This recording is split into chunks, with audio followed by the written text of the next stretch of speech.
Di istana kerajaan Amarta, Padawa, Kresna dan Baladewa sedang membicarakan tentang para Pandawa yang akan mengadakan sesaji Raja Suya. Datanglah Prabu Hamsa yang akan meminjam jamu Kalimasada.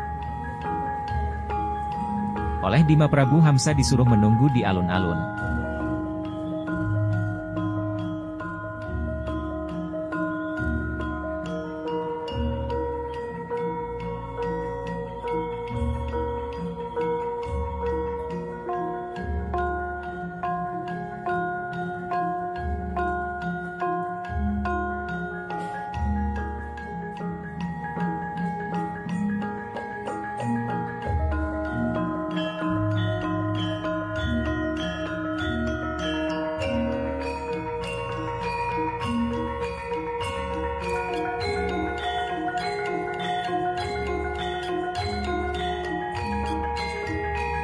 Prabu Baladewa dan Raden Bima memanggil Raden Setyaki dan para putra Pandawa untuk bersiap melawan para prajurit utusan dari kerajaan Giribajra.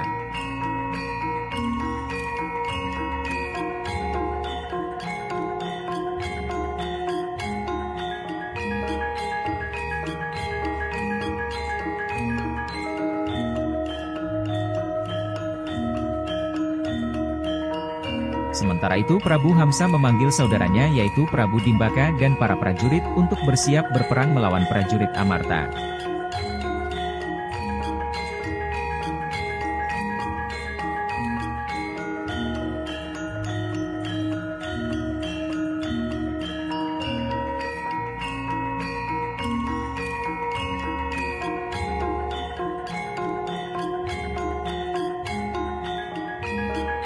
Terjadilah peperangan antara prajurit dari Amarta dan prajurit dari Giribajra.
Semua prajurit Giribajra kalah, kemudian majulah Prabu Hamsa yang dihadapi oleh Prabu Baladewa.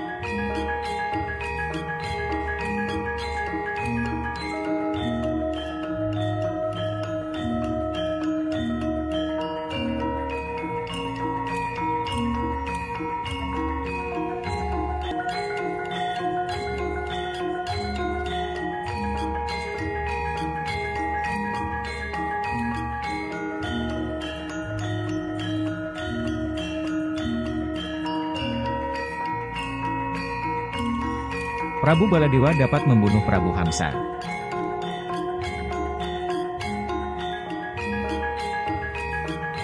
Namun ketika mayatnya dilangkahi oleh Prabu Dimbaka, Prabu Hamsa hidup kembali.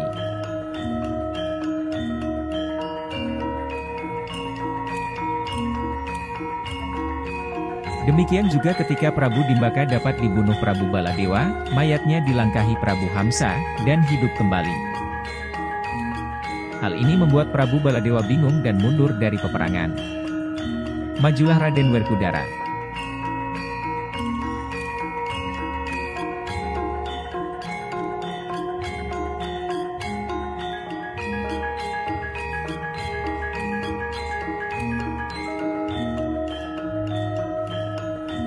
Prabu Hamsa dan Dimbaka akhirnya dibunuh secara bersamaan oleh Raden Werkudara.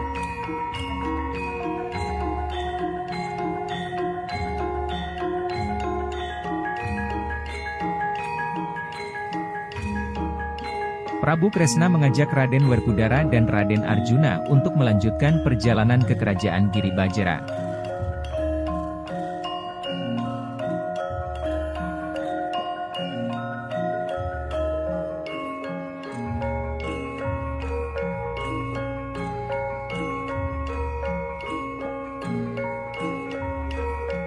Setelah sampai di perbatasan kerajaan Giribajra, Kresna meminta Arjuna untuk memanah beduk yang berada di puncak bukit.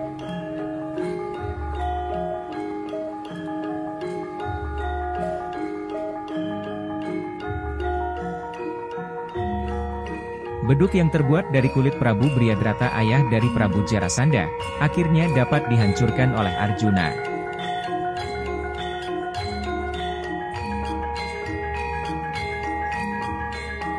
Kemudian mereka melanjutkan perjalanan menuju ke istana Prabu Jarasandha.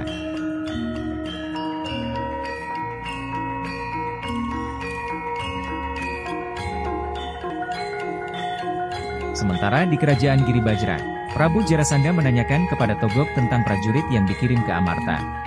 Togog melaporkan bahwa semua prajuritnya sirna oleh para Pandawa.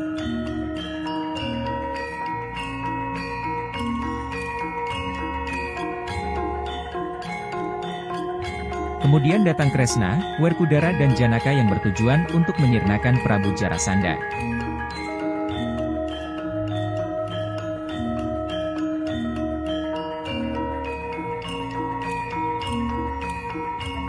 Terjadilah peperangan antara Prabu Jarasandha dan Raden Werkudara.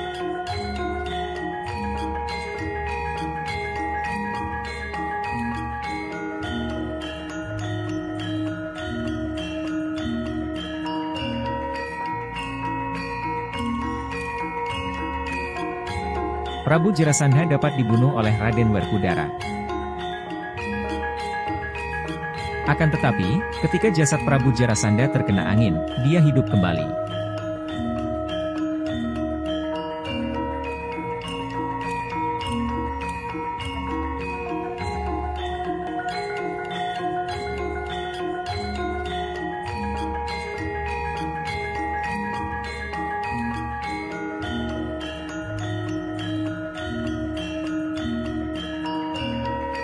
Kejadian yang berulang tentang kematian Prabu Jarasandha membuat Raden Werkudara kehabisan akal. Kemudian dia menemui Prabu Kresna, yang akhirnya memberitahu bahwa Prabu Jarasandha dapat mati apabila tubuhnya dibelah menjadi dua.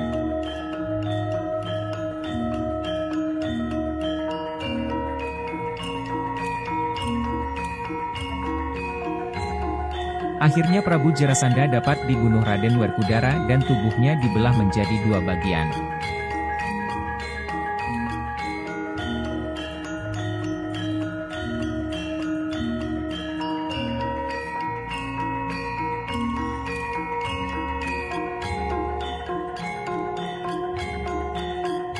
Pandawa akhirnya dapat melaksanakan sesaji Rajasuya.